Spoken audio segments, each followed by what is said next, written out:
Well, Scott, welcome to Birmingham City Football Club first and foremost. How much are you looking forward to getting started now? Yeah, I'm looking forward to it. Just to start playing regular football. So that's all I'm interested in. So hopefully I can get regular football here and do well. Had your first training session today. What are your first impressions of the group? Yeah, there's some good players here.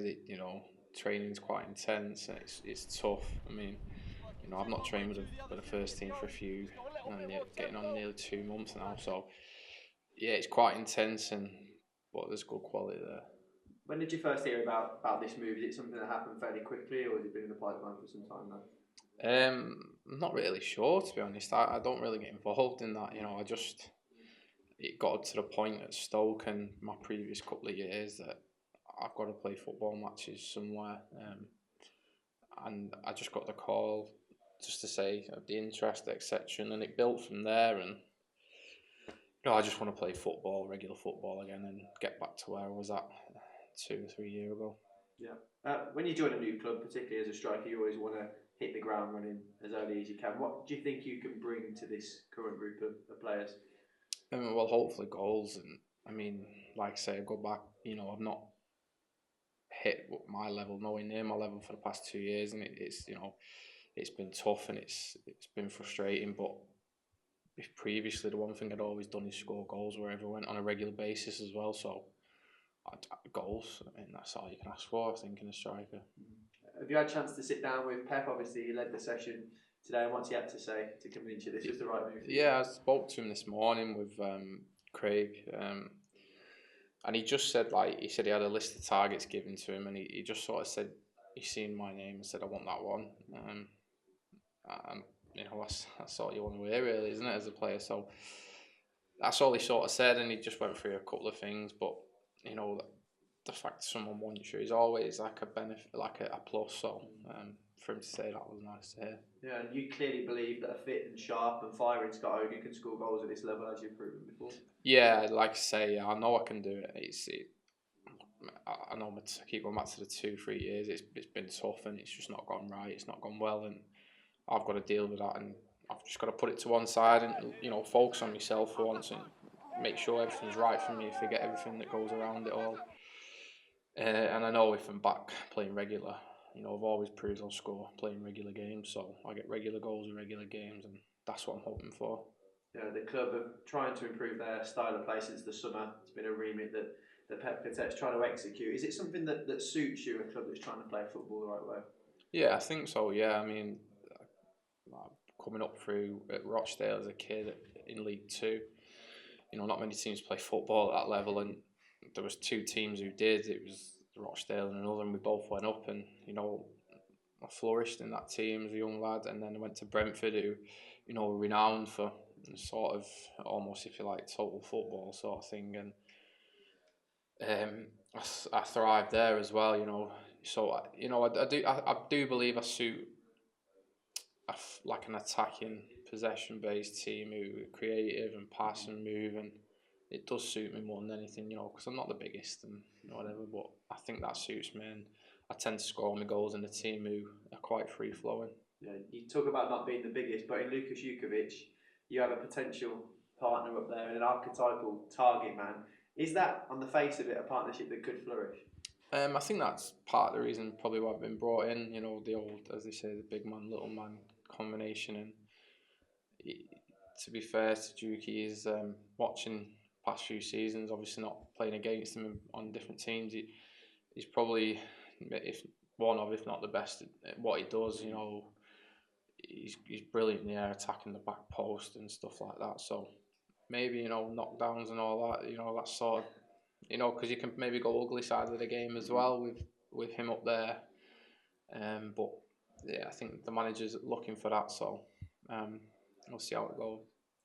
The few familiar faces have already touched upon it off camera. Harley, Maxine, Colin and Josh from your Brentford days. They make you feel right at home, don't they? Yeah, I mean, I've been speaking to Harley a bit, because I'm quite close to Harley anyway, away from football, and we've always kept good contact, and spoke to Josh as well, and yeah, I've seen them all this morning, and nothing's changed. Nothing's changed really. Everyone looks the same, everyone acts the same, everyone plays the same, so there's no change, and yeah, we was part of a good Brentford team that year, but we should have done better than what we did at the time. But yeah, it was part of a good Brentford team and good lads as well, which is most important. Yeah, you obviously joined us on loan from our near neighbours. Was there any reservations in your mind when this move came about, or is it not something that you think about the rivalry? No, I understand the rivalry, and I think it's one of the best in football, in British football. It is, feisty, and I've played in a couple for Villa, and you enjoy them, and I understand what goes with this and that, but my point of view is I can't look at things like that now because I'm at a point in my career where I'm either going to get back to the level or I'm going to drop even further. So, I mean, I have no animosity to any set of fans in the country. It's something that I don't believe in, but for once I have to really look at myself and put everything to a side and where am I going to play? And that is the main thing. I mean, you might get your abuse or whatever. Things like that's fine because I understand football, but I just had to put it. I can't think like that, and I've still got friends at Villa and stuff like that, and everyone's friends in football. They really are, but they're doing brilliantly and fair play to them.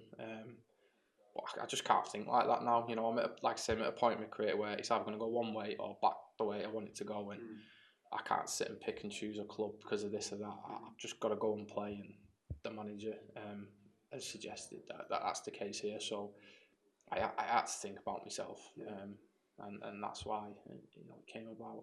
And I suppose if there are any doubters, the only way you win them over is by performances and ultimately goals. Well, yeah, that goes back to I've got to think about myself. So I can't be thinking, I've got to please something, I've got to do this, I've got to win this over and all that. I've just got to go back to how I was and.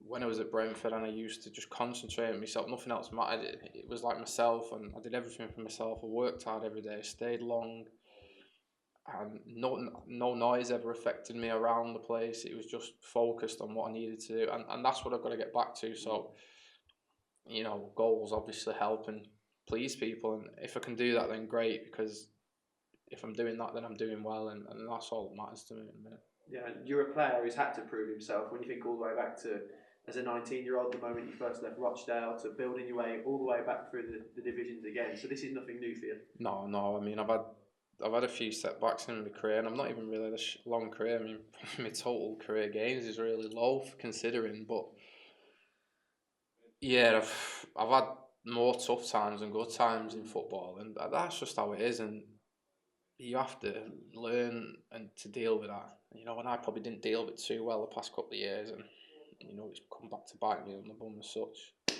But it is what it is, and I've just got to make sure that the next period is a good period, and then I can kick on from there. And yeah, I've come back from a lot worse, and I've been local people, that I've done all the labouring sort of work. I understand what goes into all that side of life, and I've got to just feel privileged to be where I am and do what I do, and yeah, I'm sure I'll come back. You've played on the opposing side to this Birmingham City hostile crowd. How much are you looking forward to playing for them now? Yeah, it's like I say, I go back to when I say I played for Villa at the games, and they were great games, and the atmosphere, it's ferocious, it's 100 miles an hour, and it's exactly what an English football derby should be. It really is, and they intimidate you, they always intimidate, it's just how football goes. But like I say, I've seen the place rocking when we've played there. When I played there previously with Brentford even, it can get rocking, and hopefully, a good run of results and a few goals will get the place going. And it's quite the Midlands is quite a passionate fan base around the football teams as well, which is, it's brilliant. Finally, what does a successful loan spell look like for you? Playing, scoring, that's it. Playing and scoring, and see where the team ends up. I mean, you know what the Championship's like. It's literally all over the place. Anything can happen in this division. So for me, successful is on a personal level, just play regular, because if I play regular, I'll score, and then I'm hoping my goals or whatever may contribute to the team getting up the league, and just seeing where it ends up, and then come the summertime, I'll probably feel a bit better about everything, and I can go on from there hopefully. Scott, thanks for talking to us, and all the best for your time with us. Thank you.